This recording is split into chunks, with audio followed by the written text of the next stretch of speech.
सबसे पहले अभी आपके सामने कुछ परिभाषाएं आने वाली हैं जिनको आपको सिर्फ एग्जाम से पहले देखकर जाना है। यानी ये कह सकते हैं कि बहुत महत्वपूर्ण नहीं है, लेकिन कहीं आ जाए तो वाली संभावना।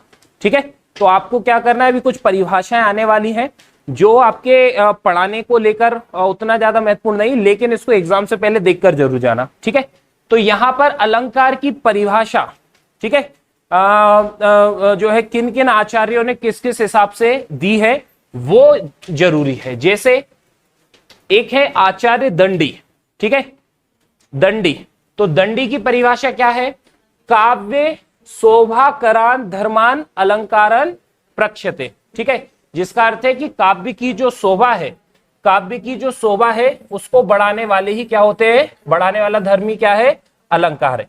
इसमें कुछ भी नहीं करना है, जाहिर सी बात है कि हम इसको तोड़ तोड़ कर अर्थ पर नहीं जा पाएंगे।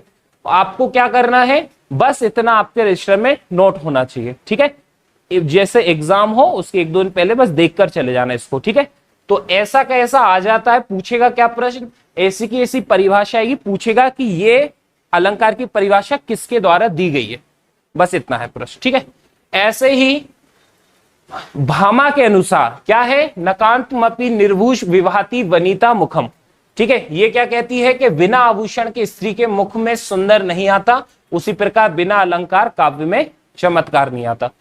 अर्थ आपकी संतुष्टि के लिए है, आपको तो सिर्फ ये ध्यान रखना है कि ये जो परिभाषा है अलंकार की, ये किसने दी है, भामा ने। ठीक है, फिर आते बामन। ठीक है, एक और आचार्य है जिन्होंने दो परिभाषा है, या तो ऐसी मिल सकती अलंकृति अलंकारा, या ऐसी मिलती अलंक्रियते अनेन इति अलंकारा। ठीक है, दोनों एक ही अर्थ देती हैं, जो है जो सौंदर्य दिलाए वह क्या है, अलंकार।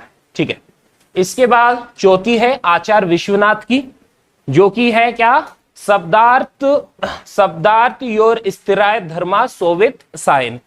अर्थ क्या है, अर्थात शब्द और अर्थ की विभूति बढ़ाने वाले अस्थिर धर्म ही अलंकार है। ठीक है, अर्थ कोई नहीं पूछेगा, बस आपको ये ध्यान रखना है कि ये परिभाषाएं है किसकी। ठीक है, चल फिलहाल ये आपके एक तरह से कह सकते हैं कि ना के बराबर है प्रश्न इसका आना, पर आप में से किसी की एक की शिफ्ट में आ जाए तो उसके लिए आप तैयार रहिए। ठीक है,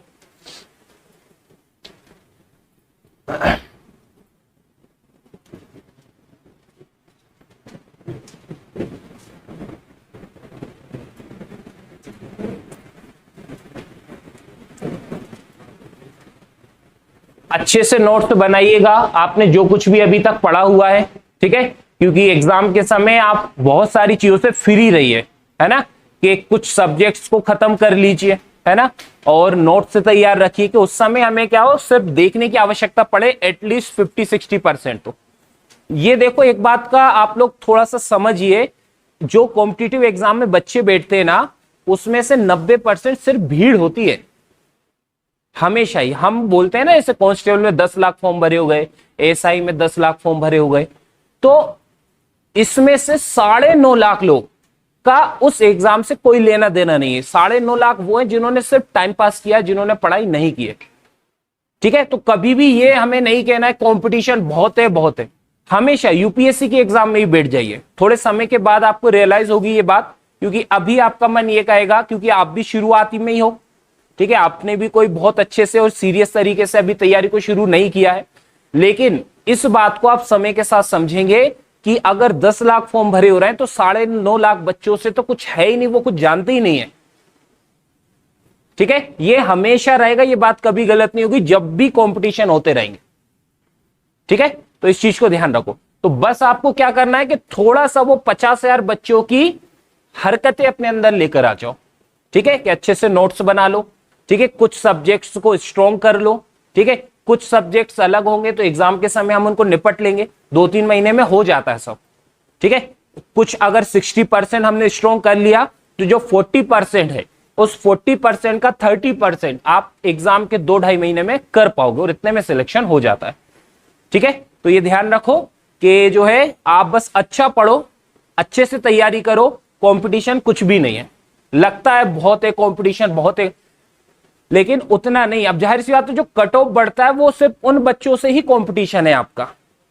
जो जो 9.5 लाख है वो तो कुछ है ही नहीं। 4-4 5-5 साल बाद पेपर हुए, बच्चों ने जो है कांस्टेबल का एग्जाम हुआ 4-5 साल बाद, फिर जो है बच्चों ने फॉर्म भरे, उसके बाद भी बच्चों को एक साल से ऊपर का समय मिल गया एग्जाम के लिए, और उसके बाद भी अगर बच्चों के 50 नंबर 45 नंबर आएंगे, कोई बहुत ऐसा तो नहीं था ना एग्जाम के जो एकदम जो है मतलब आउट हो गया बिल्कुल टोटली। वो कहीं ना कहीं संभावना थी कि एटलीस्ट आपको 60-65 नंबर तो लाने ही थे। तो क्या है, कहीं ना कहीं आपकी जो टेक्निक है, तैयारी आप जिस तरीके से कर रहे हैं उसमें गलती है। एग्जाम का लेवल वो नहीं है। आप कम से कम 60 नंबर तो आपको लाने ही चाहिए ना। तो अब आप में से चूंकि ज्यादातर ने एग्जाम दिया होगा, ये आप में से भी कई होंगे जिनके 60 से नीचे होंगे या 60 के पास नंबर्स होंगे, तो आपको थोड़ा सा उसको खुद को थोड़ा आत्मचिंतन करके उसको सुधार करना है ना। बहानेबाजी एकदम अलग करते हुए खुद अपने स्तर पर देखो कि किन चीजों ने आपको परेशान किया। ठीक है, क्या बातें हैं जिनके कारण आप जो है स्कोर नहीं कर पाए। और साथ ही साथ में ये भी देखो कि जब हमें कांस्टेबल के बाद 1 साल मिला था, तो उन 1 सालों में हमने कौन से सब्जेक्ट को स्ट्रॉन्ग किया था, उनको लिखो, तब ये चीज आपको समझ में आएगी। ठीक है, तो पॉइंट सिर्फ इतना सा है कि अगर 700-800 एसआई के पद आएंगे तो उसमें आप लोग सिलेक्शन ले सकते हो। ठीक है, क्योंकि कंपटीशन हमें लगता है, लेकिन ज्यादातर लोग भीड़ को फॉलो करते हैं। समझ आ रही बात? आपको थोड़ा समझदारी ध्यान रखना है। जो सब कर रहे हैं वो तो हम करेंगे ही, लेकिन हम समझदार हैं, मेच्योर हैं, थोड़ा सा हम वो भी करेंगे जो एग्जाम को निकालने के लिए जरूरी है। ठीक है, बहानेबाजी नहीं करेंगे बिल्कुल भी। ठीक है, तो कंपटीशन सिर्फ आपका अगर 10 लाख है तो 50,000 में, अब 50,000 में आपको जो है, और 50,000 में से भी 25 कौन हटा दो, आप जैसे लोग। आप जैसे मतलब क्या है कि मानकर चलो आप घर जाकर नहीं पढ़ते हो, सिर्फ आपने जैसे अच्छे मतलब कोचिंग पर पढ़ लिया है या थोड़ा सा आपको पहले से समझदारी है, तो 25,000 होते हैं, लेकिन वो उसमें क्या है, वो मेहनत या प्रॉपर उस चीज को करते नहीं है। तो कंपटीशन इतना नहीं होता है। आप में से ही कई सारे ऐसा ही बने हैं। ठीक है, जो मैं जिनका मुझे कोई उम्मीद नहीं थी वो ऐसा ही बने हैं। ठीक है, जब एसआई के एग्जाम हुआ, पटवारी बने हैं, कांस्टेबल बने हैं, कई सारे ऐसे विद्यार्थी कांस्टेबल बने जिनसे बात कर कर ऐसा लगता था कि अब इनसे क्या ही बोले यार, ये क्या ही बनेगा, लेकिन वो बने हैं। कारण क्या है? क्योंकि कहीं ना कहीं उन्होंने उन चीजों को फॉलो कर लिया, खुद को बेवकूफ दिखाते दिखाते सही चीजों को फॉलो कर लिया। ठीक है, तो ये कंपटीशन उतना नहीं, बस सही तरीके से आप तैयारी रखो अपनी यार, है ना। चले, तो इन चीजों को हमें ध्यान रखना है, बहुत महत्वपूर्ण नहीं है, लेकिन एग्जाम से पहले पढ़कर जाइएगा। अब शुरू करते हैं हमारा लेक्चर। चलिए, तो हिंदी में काव्य हम शुरू कर रहे हैं और अलंकार से शुरू कर रहे हैं। रस से कर सकते थे पर ठीक है, यहां से भी समझ में आ जाएगा। अलंकार क्या होता है? देखो, काव्य मतलब क्या होता है? काव्य मतलब कविता। ठीक है, कोई पूछे काव्य क्या है, तो काव्य मतलब कविता। जिस प्रकार से, जैसे कि कोई महिला है, ठीक है, उससे अगर अपनी सुंदरता को बढ़ानी है तो वो किसका प्रयोग करेगी? आभूषणों का। ऐसे ही अगर आपको कविता का सौंदर्य बढ़ाना है तो आपको जरूरत पड़ती है किसकी? अलंकारों की। ठीक है, सामान्य रूप से कोई भी बात लिखते हो लेकिन उसका सौंदर्य बढ़ाना है आपको, तो आप किसका प्रयोग करोगे? अलंकारों का प्रयोग करोगे। ठीक है, तो अलंकार की अगर हम बात करें तो अलंकार का कोई शाब्दिक अर्थ पूछे तो इसका शाब्दिक अर्थ क्या है? गहना या आभूषण, या जिसे कहें जिस साधन से काव्य के सौंदर्य में वृद्धि होती है उसे अलंकार कहते हैं। अब मुझे ये बताओ कि अगर मैं आपसे ये प्रश्न पूछूं तो इसमें से आप क्या उत्तर देने वाले? अलंकार की महत्ता के संबंध में इनमें से कौन सा कथन सही नहीं है? अलंकार के महत्व के, उसमें अलंकारों से काव्य के सौंदर्य में वृद्धि होती है, सही बात है क्या? चलिए, ये ठीक है। अलंकारों के बिना काव्य रचना संभव नहीं है, इस पर बात कर लेंगे। अलंकार काव्य सौंदर्य उत्पन्न करते हैं, सही है, काव्य सौंदर्य उत्पन्न करते हैं। अलंकारों से काव्य में रोचकता और प्रभावशीलता आती है।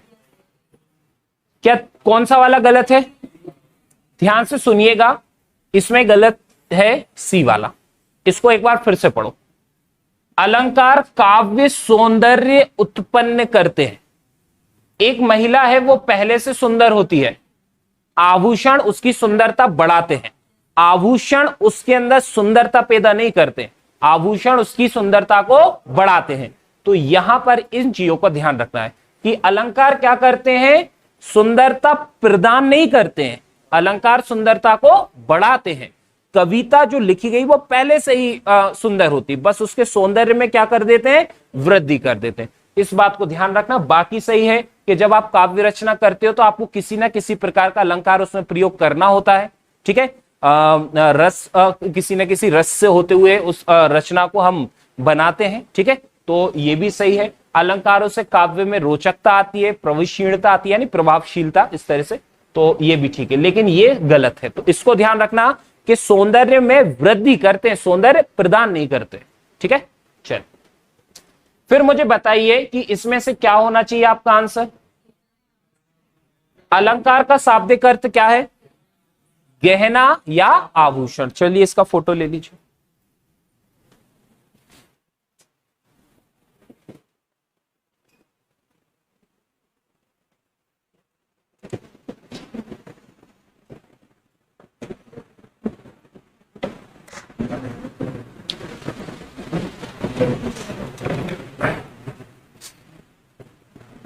चलिए यहां तक बात ओके है ना, ठीक है। ये चार नंबर तक का टॉपिक है ये, इसको ध्यान रखिएगा, है ना। सीधा देखिएगा और उस समय जाहिर सी बात है जो एक एक उदाहरण पढ़ते हैं, जब 4 क्वेश्चन एक ही पेपर में आएंगे तो उन उदाहरणों से क्या हो पाएगा, ठीक है। और ऐसी चीजें आ जाती हैं तो फिर ऊपर से जाती हैं, ठीक है। और हम तो चाहते हैं जो भी हम एक्स्ट्रा पढ़ रहे हैं वो हर बच्चे की शिफ्ट में 2-2 3-3 क्वेश्चन तो आए कम से कम, है ना, आना तो चाहिए। चलिए, भाग्य का खेल बहुत बड़ा है, ठीक है। हमें लगता है हम जीवन में मेहनत से सब कुछ कमाते हैं, लेकिन मेहनत तो है ही, लेकिन भाग्य का खेल बड़ा है, ठीक है। और हालांकि यह है कि किस्मत बहादुरों का साथ देती है। आप अच्छे से तैयारी करो, जो चीज एक्चुअल में जैसे करनी चाहिए वैसे उसको करो। और जब ऐसा होता है तो अगर भाग्य आपके साथ नहीं भी है तो भाग्य का साथ मिल जाता है, ठीक है। चलिए,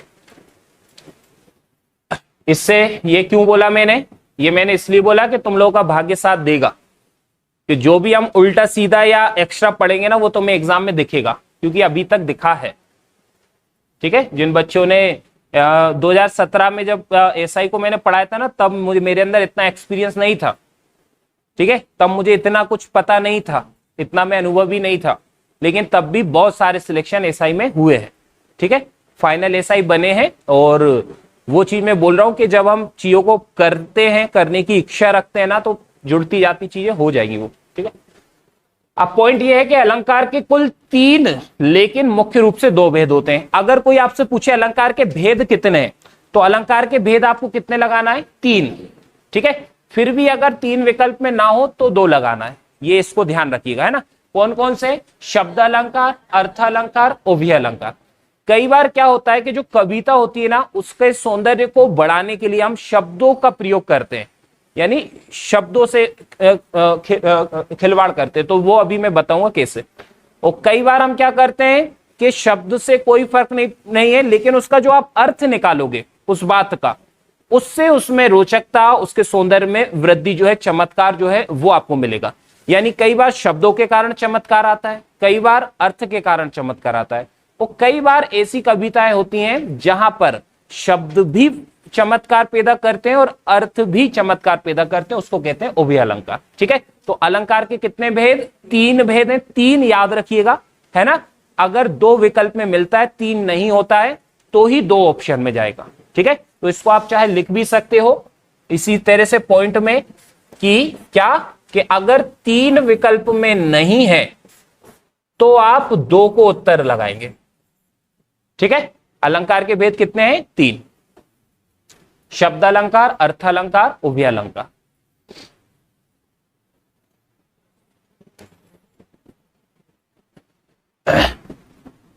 बढ़ जाएंगे। अब हम बात करते हैं शब्द अलंकार पर, ठीक है। चलो पहले मुझे इसका उत्तर दो। अलंकार के कितने भेद होते हैं, 3, ठीक है। हाँ, दोनों नहीं आ सकते ना, एक पेपर बनाने वाला मूर्ख थोड़ी है, उसे पता है कि जो है 2 और 3 दोनों आ जाए विकल्प में, 3 है ना उत्तर, कह तो दिया मैंने। अगर 3 नहीं है तो ही 2 उत्तर होगा, वरना हर हाल में उत्तर कितना होगा? 3। ठीक है, चलिए अब अलंकार के जो कि 3 भेद होते हैं, और सबसे पहला अलंकार हम पढ़ने वाले हैं क्या? शब्द अलंकार। और शब्द अलंकार की परिभाषा में हमने क्या समझा कि जो क्या करते हैं, जहां शब्दों के माध्यम से काव्य में चमत्कार उत्पन्न हो। अब ये चमत्कार का मतलब क्या है? ठीक है, पॉइंट तो परिभाषा तो यह है, शब्दों के माध्यम से काव्य में चमत्कार उत्पन्न हो, वहां शब्द अलंकार होता है। लेकिन चमत्कार का मतलब क्या है? चमत्कार का मतलब है, इस उदाहरण को देखो, क्या लिखा है? तरणी तनुजा तट तमाल तरुवर बहुछाय। एक बार फिर से पढ़ेंगे, कुछ तो आपको अलग लग रहा होगा, सामान्य पंक्तियों से तो अलग है ना। एक काम करते हैं, आपको चमत्कार समझाने की कोशिश करता हूं। सबसे पहले मुझे ये बताओ कि तरणी तनुजा का मतलब क्या? तुम ऐसा धोखा मत दो भैया मुझे यार। तरणी तनुजा का मतलब, तरणी यानी क्या? मैं आगे ही नहीं बढ़ूंगा, तुम उत्तर नहीं दोगे। आराम से सोच लो, ये टूटा फूटा याद करने में मजा नहीं है यार। हाँ,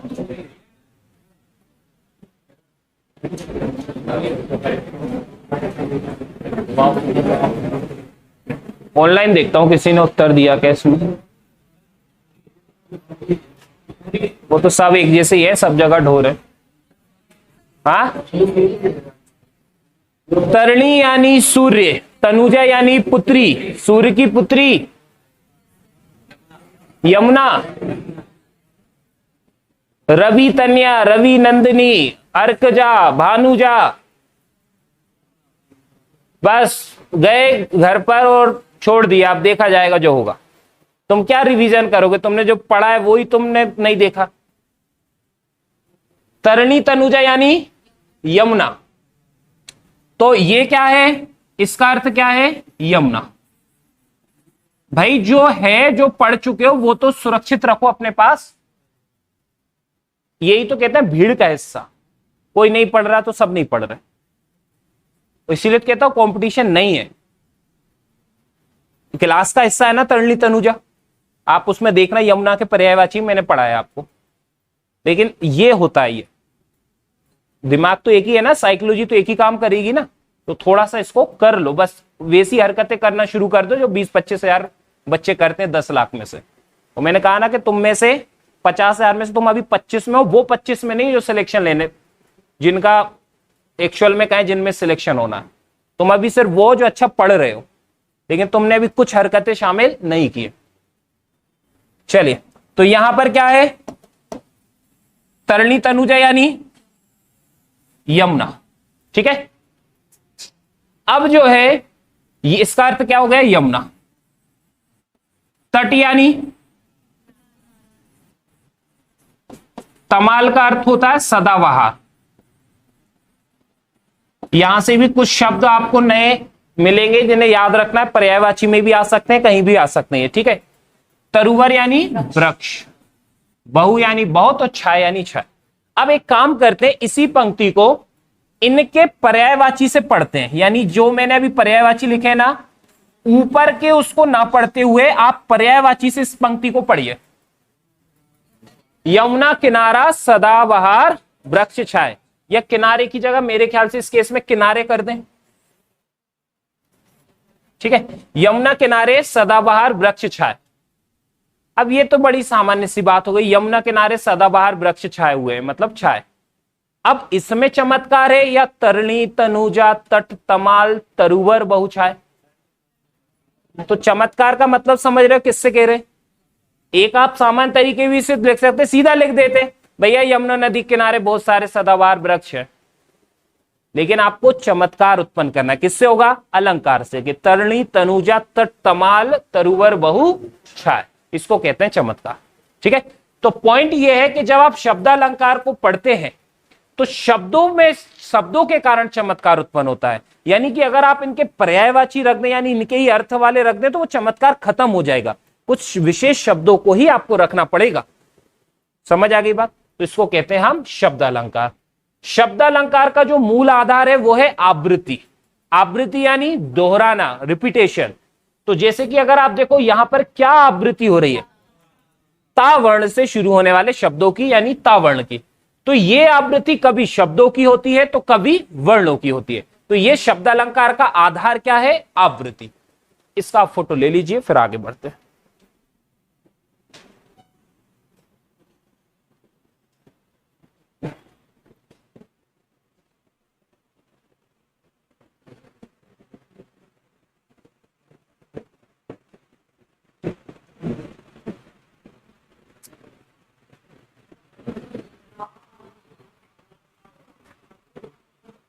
एक बार वो बोल दो बस।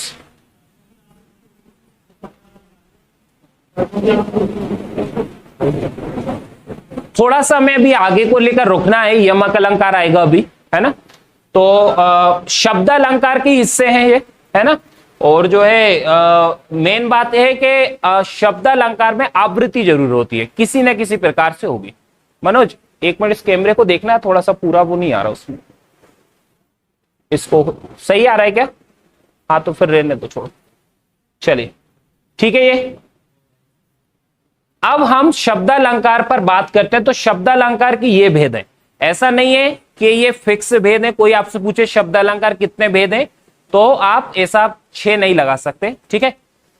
लेकिन हम एक बात जरूर लगा सकते हैं कि शब्द अलंकार के मुख्य भेद, तो शब्द अलंकार के मुख्य भेद में 4 आते हैं। शब्द अलंकार इसके अलावा और भी हैं, लेकिन हम क्या कर सकते हैं, हम उन सभी 400-500 को तो पढ़ेंगे नहीं, है ना। हम वो पढ़ेंगे, थोड़ा सा एक्स्ट्रा लेकर चलेंगे कि हर तरह से हम सेफ रहें। तो पहला है अनुप्रास, यमक, श्लेष और वक्रोक्ति। यानी ये जो 4 अलंकार हैं ये हैं प्रमुख। तो इस केस में हम 4 उत्तर लगा सकते हैं, लेकिन शब्द अलंकार के भेद और भी होते हैं, ठीक है। तो अनुप्रास, यमक, श्लेष, वक्रोक्ति, वीप्सा और पुनरुक्ति प्रकाश, ठीक है।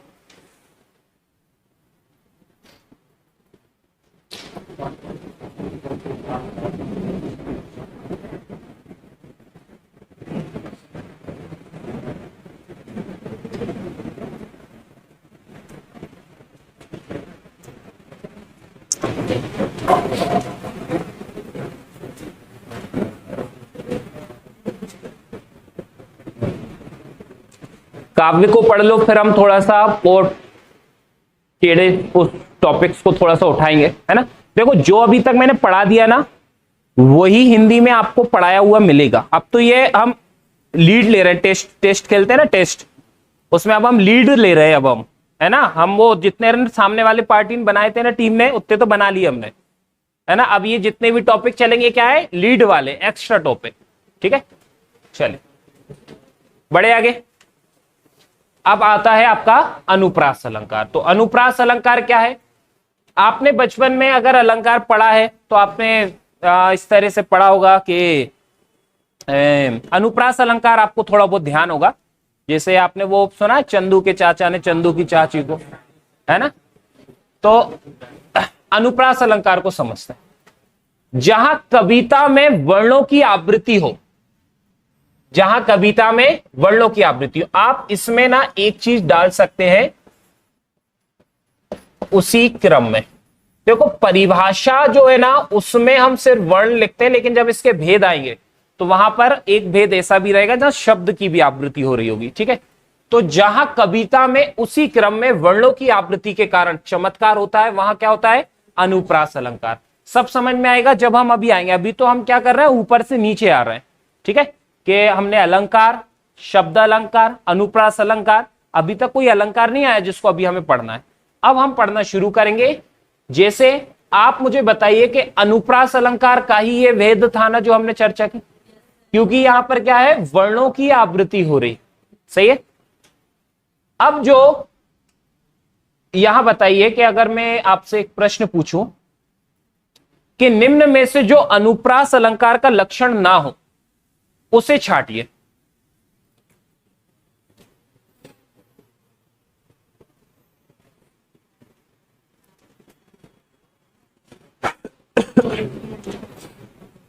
शब्द के प्रारंभ अथवा अंत में वर्णों की आवृत्ति, एक या अनेक वर्णों की क्रमानुसार आवृत्ति,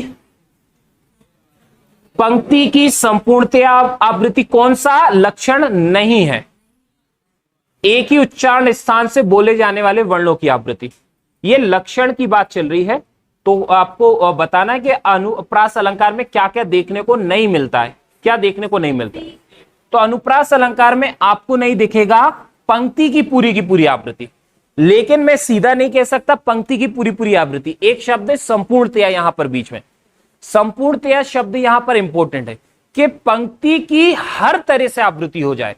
हर तरह से मतलब जो है अर्थ के उस पे भी, ठीक है, टोटल एकदम सेम टू सेम आवृत्ति हो जाए। जो पहले पंक्ति थी वही का वही अर्थ है, वही के वही शब्द है, उनका जो है और भी आधार पर देखोगे, कारक के आधार पर, अन्वय के आधार पर वैसा का वैसा टू कॉपी मिले, तो ऐसा आपको अनुप्रास अलंकार में होता हुआ नहीं दिखेगा। ठीक है, तो अभी पॉइंट ये सिर्फ इतना सा है कि अनुप्रास अलंकार की परिभाषा क्या है कि जहां कविता में उसी क्रम में वर्णों की आवृत्ति कारण चमत्कार उत्पन्न होता है, अनुप्रास अलंकार कहते हैं। और अब देखो यहां क्या लिखा है, उसी क्रम में। सुनो मेरी बात एक बार, उसी क्रम में क्यों लिखा मैंने ये? तरणी ये जो शब्द है इसके पहले स्थान पर ता आया है, शब्द के पहले स्थान पर। बाद वाले शब्द में भी पहले स्थान पर है, इस शब्द में भी पहले स्थान पर है, इसमें भी पहले स्थान पर, इसमें भी पहले स्थान पर। मानकर चलो कि मैं अगर ऐसा कर देता कि ये तरणी है, तरणी लिखा हुआ है, अब हम क्या कर दें कि इस शब्द को यहां से हटा दें। ठीक है, हटा दिया। अब मैंने जो है यहां पर लिख दिया, मानकर चलो एक ऐसे ही कुछ भी लिख देते हैं हम, कबूतर लिख दिया। अब आप देखेंगे कि यहां पर ता आ रहा है, ता तो यहां भी आ रहा है, तो क्या इसको आवृत्ति कहोगे? ये आवृत्ति नहीं कहलाई जाएगी, क्योंकि वर्ण तो सीमित है, वर्ण तो रिपीट होंगे ही होंगे भाई। आप एक लाइन लिखोगे तो क्या ऐसा संभव है कि आप बगैर वर्णों को रिपीट करते हुए कोई लाइन लिख दे? जाहिर सी बात है, कुछ लिखोगे तो वर्ण तो रिपीट होना ही है, लेकिन जो रिपीट होगा वो उसी क्रम में होना चाहिए। मतलब क्या कि पहले शब्द का पहला वर्ण, तो यहां पर भी पहले पहले वर्ण पर ही ये होगा, इसको आवृत्ति में नहीं गिनोगे, यानी ये वर्ण की आवृत्ति नहीं गिनी जाएगी। जो कबूतर में ता था वो क्या था, तीसरे स्थान पर। समझ आएगी बात? तो सिर्फ ऐसे नहीं देखते हैं कि वर्ण कौन कौन से रिपीट हो रहे हैं, उसी स्थान पर उसी क्रम में होना चाहिए। ठीक है, चलिए। हाँ, तो अब आप इसका फोटो ले सकते हैं। अब हम यहां से शुरू करते हैं अलंकार को पढ़ना।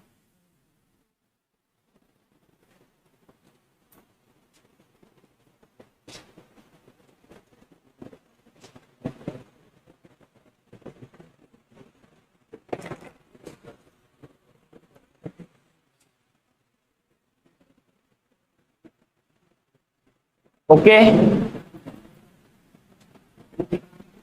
बढ़ जाए आगे। अभी एक फोटो लेना पड़ेगा। अब बात आती है अनुप्रास अलंकार के भेद।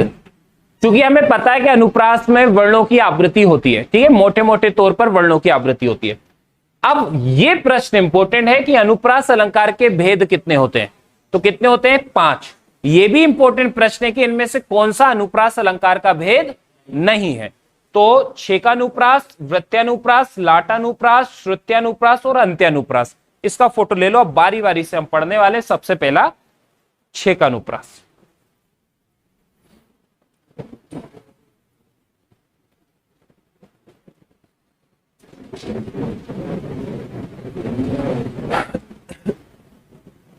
बढ़े आगे, बढ़ जाएंगे। सबसे पहले आता है छेकानुप्रास। अब ये भेद हुए हैं कि जो आप आवृत्ति कर रहे हो उसमें क्या क्या जो है फर्क हो सकता है। तो पहला फर्क यह है कि अगर आपने क्या किया, जिस काव्यांश में वर्ण या वर्ण समूह 2 बार आए, जब कोई 2 बार आता है तो उसको कहते हैं एक बार आवृत्ति। जब 2 बार वर्ण आएगा तो एक बार आवृत्ति। एक बार आवृत्ति मतलब वो एक बार और आ गया है, ठीक है। यानी कि 2 बार आवृत्ति मतलब 3 बार आया है, 3 बार आवृत्ति मतलब 3 बार और, यानी 4 बार आ गया। समझ आ गई बात? तो जिस काव्यांश या काव्यांश में वर्ण, दूसरा इंपॉर्टेंट पॉइंट है वर्ण समूह। अमूमन आपको सिर्फ इतना ही ध्यान रखने से, यानी इस शब्द को हटा दो तो काम चल जाता है, ठीक है, लेकिन पूरी परिभाषा के लिए यह भी ध्यान रखना है कि जिस काव्यांश में वर्ण दो बार आए या वर्ण समूह दो बार आ जाए, वहां होता है क्या, छेकानुप्रास अलंकार। ठीक है, जैसे यहां देखिए, अब इसको पढ़ेंगे पूरा। कानन कठिन भयंकर भारी, घोर गहन हिम बारी बयारी। आपको नीले जो वर्ण दिखाई दे रहे हैं, इनको आप देखेंगे कि ये पहले शब्द की शुरुआत में है, ये दूसरे शब्द की शुरुआत में, तो ये आवृत्ति मानी जाएगी। यानी कि यहां पर क्या है, का वर्ण दो बार आया, सिर्फ दो बार आया। ठीक है, फिर जो भा है ये भी उसी क्रम में दो बार आया, ये जो घा है उसी क्रम में दो बार है, और बारी बयारी ये जो बा है उसी क्रम में, उसी क्रम यानी अगर उनकी लोकेशन देखोगे एक जैसी मिलेगी, दो बार आए तो फिक्स दो बार आए, वहां होता है छेकानुप्रास। देख पाओगे, ऐसे ही कई सारे उदाहरण हैं जिनको हम देख सकते हैं। देखो, अति आनंद मगन महतारी दिखाई दे रहा है, यहां पर दो बार है, हर कहीं नहीं देखना है। अगर शुरुआत का है तो दूसरे शब्द की शुरुआत में देखना है, अगर आखिर का है तो फिर आखिर में देखना है। मगन महतारी, ठीक है। ऐसा ही चेत कर चलना, अब ये देखो ये थोड़ा सा गेप हो गया, जरूरी नहीं लगातार है, लेकिन पहले शब्द की शुरुआत में फिर इस शब्द की शुरुआत में। कुमारग में कदम, ठीक है। इसके बाद में अब देखना बोधवर्धक। अच्छा, एक पॉइंट ये जरूर, ये कंफ्यूजन पैदा मत कर लेना कि बहुत सारे वर्ण रिपीट हो रहे हैं, तो अभी चूंकि और अलंकार आने वाले हैं तो उसमें कंफ्यूजन मत कर देना। यहां पर आप देखेंगे वर्ण तो रिपीट होंगे ही, लेकिन होंगे वो दो बार। ठीक है, आपको थोड़ा सा ये रचनाएं हैं, थोड़ा सा हमें कवि की ऐसा पूरी तरह से सही नहीं है, पर थोड़ा भावनाओं को लेकर भी चलना है हमें। आगे बताऊंगा क्या बोल रहा हूं।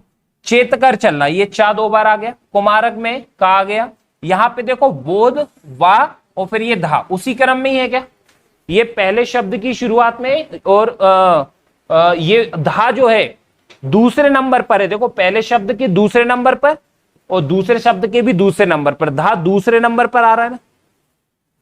लेख लिखना, खा को देखोगे तो पहले शब्द के दूसरे नंबर पर, और इसको देखोगे तो इस शब्द के भी दूसरे नंबर पर। कमी करना, ठीक है, समझ पाओगे। ठीक है, अब ये तो है आपका क्या, यहां तक हो गई, हमने वर्ण की आवृत्ति कर दी।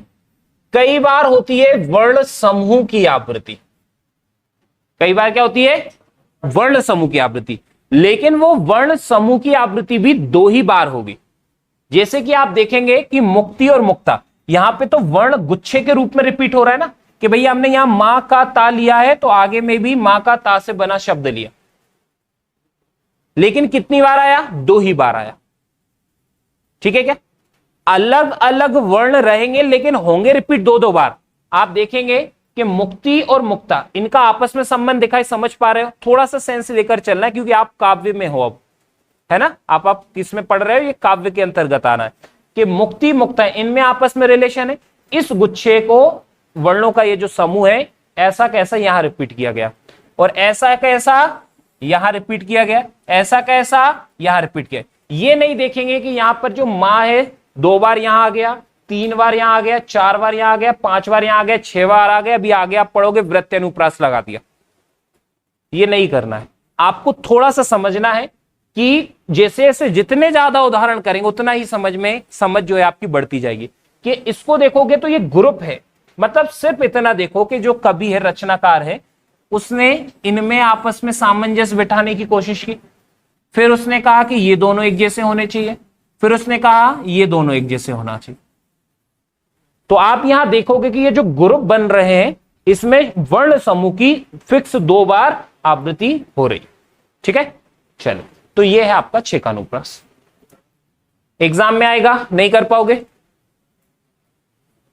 हालांकि जो आखिरी वाला पॉइंट है ना, उससे थोड़ा सा बचता है एग्जामिनर देने में, ठीक है, लेकिन कोई इतना नहीं सोचता है आपके लिए उसको बहुत सारे पेपर्स बनाने हैं, हर शिफ्ट में जो है 3-3 4-4 क्वेश्चंस देने हैं, तो फिर वो कुछ भी आ जाता है। ठीक है,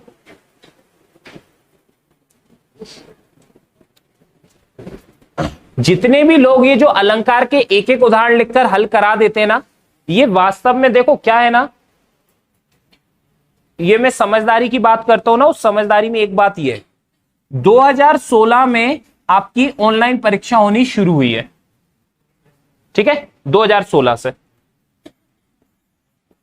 एसआई का एग्जाम 2015 में भी हुआ, 14 में भी हुआ, एक आध साल कुछ गेप हो बीच में तो बात अलग है, 13 में भी हुआ, 12 में भी हुआ, ये लगातार हुआ, 16 में भी हुआ, 17 में भी हुआ, फिर इसमें गेप लग गया लंबा चौड़ा। अब जो समझदारी वाली बात क्या है, सवाल यह है कि जब सबको पता है ये बात कि अलंकार में हमें ज्यादा उदाहरण करने हैं, तभी जाकर बात बनेगी, तो फिर क्यों बच्चे ऐसी गलती कर रहे हैं? इसका जवाब क्या है? थोड़ा सोचो। सबको पता है कि अलंकार के एक एक उदाहरण से कुछ होना नहीं है एग्जाम हॉल में। आप एक उदाहरण पढ़कर जाओगे, आपकी क्लास में 200 बच्चों ने वो एक उदाहरण पढ़ रखा है, किसी एक के एग्जाम में आएगा, बाकी 199 के में थोड़ी आएगा। फिर क्यों है कि ऐसा क्यों हो रहा है कि बच्चे एक उदाहरण क्यों पढ़कर जा रहे हैं, एक एक दो उदाहरण पढ़कर क्यों जा रहा है? बताओ। कारण यह है कि बच्चे ने उन टीचर से पढ़ रहा है जो 2015 तक के हैं, ये इनको जिन्होंने पढ़ाया है। तो कोई भी अगर हिंदी को जो जिस प्रकार से मैं कहता हूं वो ये पढ़ाएगा, ये बात 100% सही निकलेगी। कितने परसेंट? 100% सही लगेगी। वो इस समय का टीचर है। ठीक है, वो इस समय का टीचर, उसके कारण जैसे ही 2016-17 हुआ, अब कोई क्या चेंज कर पाएगा? अब उसने पढ़ा, अब पढ़ाएगा, दिन भर बेच बने, तो क्या बदलेगा? उसके हिसाब से चला जा रहा है, 16 में भी, 17 में भी, आगे भी चलेगा, है ना? तो ये चीज है। तो 16-17 में ऑनलाइन हुए पेपर, तो अब अलग तरह से आपको थोड़ा पढ़ना पड़ेगा। चलिए आगे बढ़ जाए। अब है वृत्यानुप्रास। छेकानुप्रास का अनुप्रास में दूसरा भेद क्या आता है? वृत्यानुप्रास। अब वृत्यानुप्रास में क्या होगा? अभी हमने देखा कि छेकानुप्रास में होती है एक बार आवृत्ति, वृत्यानुप्रास में क्या होगी? अनेक बार आवृत्ति। अनेक बार आवृत्ति मतलब 2 से ज्यादा बार, क्योंकि एक बार आवृत्ति का मतलब 2 बार आना, और अनेक बार आवृत्ति मतलब 2 से ज्यादा बार आना। तो अब आपको कुछ उदाहरण क्या समझ में आ पाएंगे?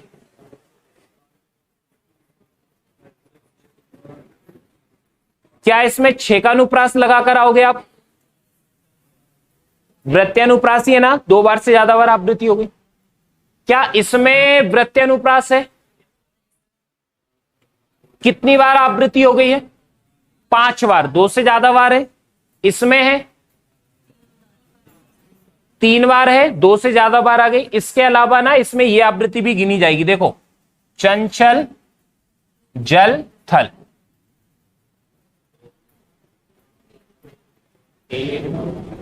आखिरी पहले शब्द का मतलब शब्द के आखिरी वर्ण को देखो।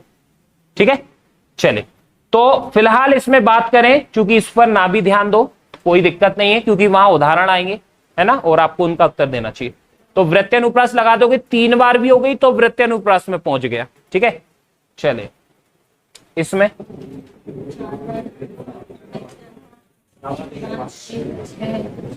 वृत्यानुप्रास के लिए ओके है।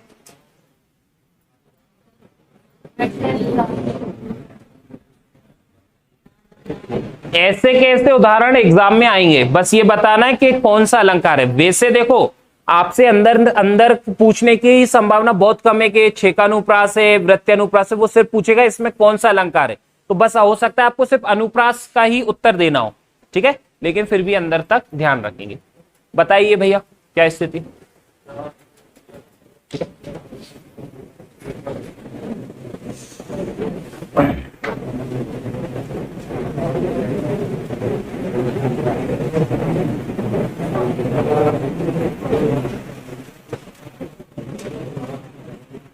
अब यहां से छेकानुप्रास से अलंकार शुरू हुआ है, उससे पहले की चीजें हैं सिर्फ, तो इसको एक पृष्ठभूमि तैयार करने वाली।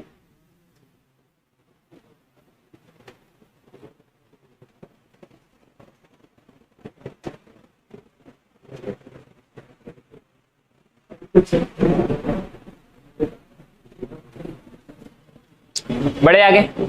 अब तीसरा भेद कौन सा आता है बताओ? लाटानुप्रास। अब ये बड़ा महत्वपूर्ण है क्योंकि ये इसका टकराव होने वाला है यमक अलंकार से। आगे यमक अलंकार आएगा तो इसका इससे थोड़ा सा विरोध होगा। ठीक है क्या? जहां शब्द वर्ण नहीं है, अब क्या आ गया? जहां शब्द या फिर वाक्य खंड की आवृत्ति उसी अर्थ में हो, अन्वय करने पर भिन्नता आ जाए, वहां लाटानुप्रास अलंकार होता है। अन्वय का मतलब है मेल, मैं बताऊंगा क्या। ठीक है, पॉइंट सिर्फ इतना सा है। इस परिभाषा का उत्तर देने के लिए आपको इतना जरूर मिलेगा। इसकी परिभाषा बहुत महत्वपूर्ण है, ध्यान रखना है ना। उदाहरण जब कम बचते हैं तो परिभाषाएं प्रश्न बनकर आती हैं। जहां शब्द या वाक्य खंड रिपीट होगा, तो यहां या तो शब्द होगा, वाक्य खंड होगा। दूसरी बात इसमें इंपॉर्टेंट है, उसी अर्थ में। लेकिन अन्वय करने से थोड़ा सा फर्क आएगा। अन्वय का मतलब क्या है अभी समझ में आएगा। चलिए, यहां आपको कुछ शब्द दिखाई देंगे, ये देखो जरा। पराधीन जो जन नहीं स्वर्ग नरकता हेतु, पराधीन जो जन नहीं स्वर्ग नरकता हेतु। एक जैसी बात है।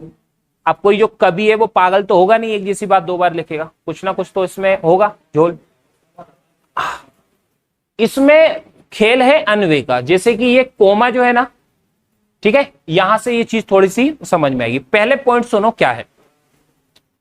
देखो, जाहिर सी बात है कि यहां मैं जो अर्थ बताऊंगा आपको, हम तो ये मानकर चल रहे हैं कि हम जो पढ़ने वाले हैं उसमें से कुछ नहीं आने वाला। ठीक है, मतलब उदाहरणों से नए उदाहरण ही देखने को मिलेंगे। तो उनके लिए हमें क्या करना, उन बातों को भी ध्यान रखिए। वैसे ऐसा होगा नहीं, है ना, ज्यादातर ऐसा कैसा मिलेगा आपको टू कॉपी की, इतना कुछ आप पढ़ लोगे। सिर्फ दो बातें ध्यान रखनी है। शब्द उसी अर्थ में आवृत्ति होगी, यानी कोई शब्द आएगा जो उसी अर्थ में दोबारा आ जाएगा। ठीक है, अर्थ नहीं बदलेगा, जितनी बार वो शब्द आ रहा है एक ही अर्थ है उसका जो निकलेगा। दूसरा यह है कि इसको आपको खुद से समझना है कि ये एक ऐसा या तो ऐसा मिलेगा, या फिर आपको क्या दिखेगा कि लगभग लगभग पूरा रिपीट हो रहा है, लगभग लगभग पूरा रिपीट हो रहा है। ऐसा किसी और अलंकार में आपको नहीं मिलेगा लाटानुप्रास के अलावा। जैसे कि मानकर चलो आपको इसका अर्थ नहीं भी पता, तो आप देखेंगे कि भैया ये रिपीट तो हो रहा है पूरा का पूरा, थोड़ा बहुत कोमा मोमा आगे पीछे होने दो, लेकिन आपके हिसाब से तो रिपीट हो गया ना। पहली लाइन जो थी वही दूसरी लाइन हो गई। ये अर्थ में यह है कि जो पराधीन व्यक्ति है, जो पराधीन व्यक्ति, पराधीन यानी गुलाम, जो गुलाम व्यक्ति है ना, उसके लिए अगर वो स्वर्ग में भी रहे ना तो वो नरक ही है, क्योंकि आप गुलाम हो। आप स्वर्ग में भले रहो लेकिन आपके लिए वो नरक ही है। और जो पराधीन नहीं है, देखो जरा, पराधीन जो जन यानी जो पराधीन है, और आगे देखो पराधीन जो जन नहीं, यानी पराधीन जो नहीं है, जो गुलाम पराधीन नहीं है, अगर वो नरक में भी रह रहा है तो उसके लिए वे स्वर्ग। ठीक है, ये इसका अर्थ है। अब हम चूंकि अर्थ तो वहां नहीं निकाल पाएंगे, अगर कुछ नया आता है तो यहां जो होगा वो मैं बता दूंगा। तो शब्द उसी अर्थ में रिपीट हो, और या तो शब्द आ जाए एक जैसे दिख जाए और अर्थ सेम हो। दूसरा क्या है कि आपको लगे लगभग लगभग पूरा ही रिपीट हो रहा है, तो ऐसे में क्या करना है आपको, लाटानुप्रास अलंकार लगाना। यमक से क्यों है इसका थोड़ा सा दिक्कत, क्योंकि यमक अलंकार में भी शब्द का दोहराव होता है ना। कनक कनक ते सोगनी मादक अधिकाय, तो कनक कनक दो बार आ गया, लेकिन दोनों बार अर्थ अलग अलग है। यहां पर क्या होगा, यहां पर दो बार शब्द आएगा, जैसे वही मनुष्य है जो मनुष्य के लिए मरे। अब मनुष्य दो बार आया और दोनों के अर्थ में मनुष्य का अर्थ मनुष्य ही है। ठीक है, तो अर्थ बदलता है तो यमक में पहुंचेगा, और अर्थ नहीं बदलता है तो वो लाटानुप्रास ही रहेगा। अब यहां पर आगे बात करते हैं। राम हृदय, अच्छा ये आ जाता है आपके सामने, अभी जितनी जानकारी है आपके पास, क्या लाटानुप्रास लगा पाओगे? पूरा का पूरा रिपीट हो गया। राम हृदय जाके नहीं विपत्ति सुमंगलता ही, जिसके हृदय में राम नहीं है ठीक है, उसके लिए जो शुभ अवसर है ना, सुमंगल भी होने वाला है, वो विपत्ति हो जाएगा। ठीक है, और राम हृदय जाके, जिसके हृदय में राम है नहीं विपत्ति, उसके में विपत्ति नहीं आएगी, सब कुछ शुभ होगा, सुमंगल होगा। ठीक है, अब एक जैसा है, बस अन्वय के उससे अर्थ बदल रहे हैं। ठीक है, वही मनुष्य है जो मनुष्य के लिए मिले। इसमें क्या है, शब्द का दोहरा हुआ है लेकिन अर्थ क्या है, एक जैसा ही है। दोनों केस में मनुष्य का अर्थ एक जैसा है उत्तरा के धन रहो तुम उत्तरा के पास। तो उत्तरा यहां पर एक ही अर्थ दे रहा है, थोड़ा सा मैं भूल रहा हूं, उत्तरा कौन है, अभिमन्यु की पत्नी है ना। ठीक है, पत्नी पत्नी है ना। ठीक है, ओके, ठीक है। तो है उत्तरा के धन रहो तुम उत्तरा के पास, तो उत्तरा का यहां पे क्या है, एक ही अर्थ। ठीक है,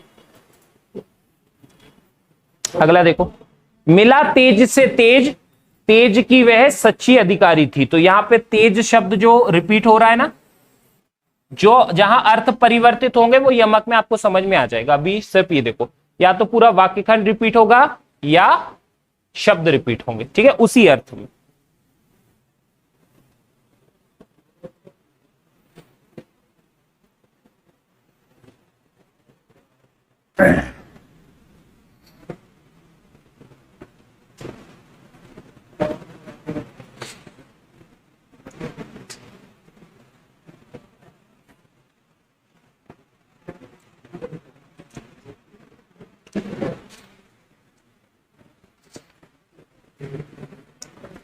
इसमें मात्राएं वात्राएं नहीं देखना है कुछ भी, है ना, बस ऊपर ऊपर से पढ़ना है, ज्यादा अंदर घुसना भी नहीं है ना, मात्रा वात्राओं का नहीं देखना। कोई बच्चे मैथ्स के लिए बाहर खड़े हो, उन्हें अंदर बिठा दो, है ना। ठीक है, चलिए बढ़े आगे। अब आता है अंत्य अनुप्रास, चौथा अलंकार। ठीक है, इसको और पढ़ लेते हैं, फिर कल आगे इस पे बढ़ेंगे। ठीक है, अंत्य अनुप्रास, अभी वो थोड़ा समझाने में टाइम लगे। अंत्य अनुप्रास क्या है, अंत में अनुप्रास हो।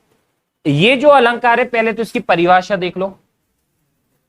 जब किसी छंद के अंत में एक जैसे स्वर या वर्णों का प्रयोग होता है तो उसे अंत्य अनुप्रास अलंकार माना जाता है। ज्यादातर हम क्या करते हैं, आखिर में तो मैचिंग करती हैं। किसी ने बोला कोई शायरी बनाओ, ना अलंकार ना छंद ना रस, कोई ज्ञान नहीं है, ना कोई शायरी का ज्ञान है, कुछ भी बोलना है, आगे आखिर आखिर के मैच कर दिए, बन गई शायरी, है ना। तो आखिर आखिर का मैच कर दिया, उसको अंत्य अनुप्रास कहते हैं। अंत में अनुसारो, अंत में अनुप्रास हो, अंत में किसी प्रकार का दोहराव हो जाए। यानी कह सकते हैं कि लगभग प्रत्येक काव्य में अंत्य अनुप्रास अलंकार पाया जाता है। सब में नहीं कह सकते, बहुत सारे उदाहरण ऐसे मिलेंगे जिसमें नहीं होगा अंत्य अनुप्रास, लेकिन कह सकते हैं लगभग सभी में ही मिलेगा आपको। जैसे कि ये देखो, एक महान कवि की रचना है,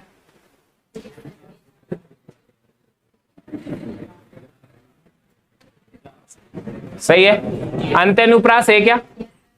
तो यहां पर क्या है, तैयार और स्टार, स्टार हिंदी में लिख दूं तो रा रिपीट हो गया। चलिए, अब अंत्य अनुप्रास के कुछ ऐसे में आपको उदाहरण मिलेंगे।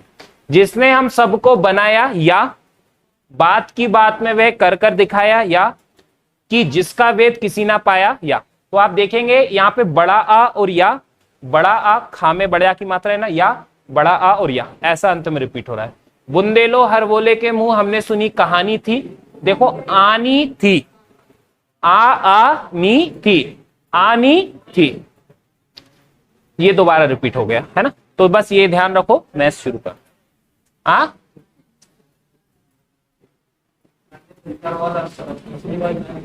क्या हो गया,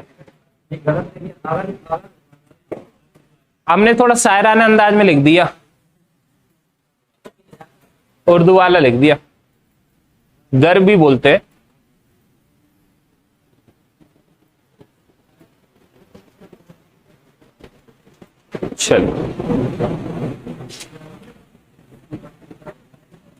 चलिए ठीक है ना। अब कल इसको आगे पढ़ेंगे।